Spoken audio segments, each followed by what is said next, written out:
When Northumberland County Council needed to make significant cost savings, there was a real risk that Wooler might lose its community library and tourist information centre. But Glendale Gateway Trust weren't going to let that happen. It has been under threat. The local authority have on a number of occasions looked at closing the centre, especially during the winter.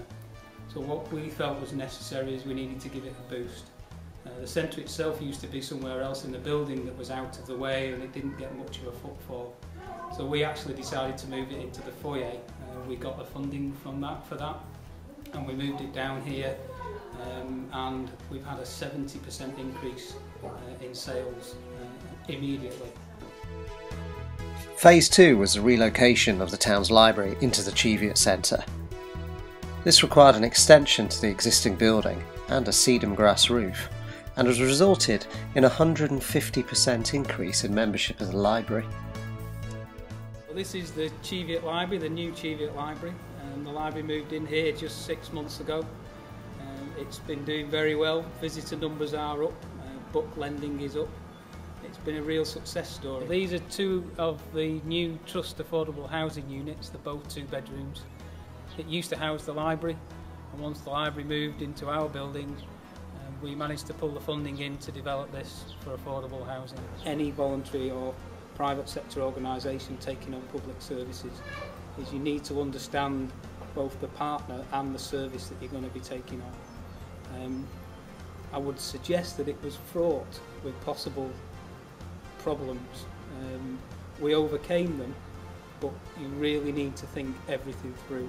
You need to think about full cost recovery. The days have gone when you do something for free, and you need to be sure the service that you are taking on is the service that you are talking about. The key to this whole project was about creating trust with our partners who were the local authority. It did take a while, and there's no point kidding anyone about that. What we found ourselves having to do in the end was to go right to the top. We actually invited the Chief Executive here to see our facility, to understand our organisation better, and to put the proposal that we had to him. At the end of that meeting he said something very significant.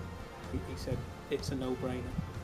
The project has opened a number of opportunities for the Trust, and we are now in further discussions with the Homes and Communities agencies about further affordable housing unit funding. But the most exciting news is that we are now working in partnership with the local authority through the Rural Growth Network and the Rural Growth Fund at a significant investment in incubation units at the centre, which would also enhance the community facilities. So the project, which started out very small, could become huge. This isolated rural community now has a real hub with long-term sustainability.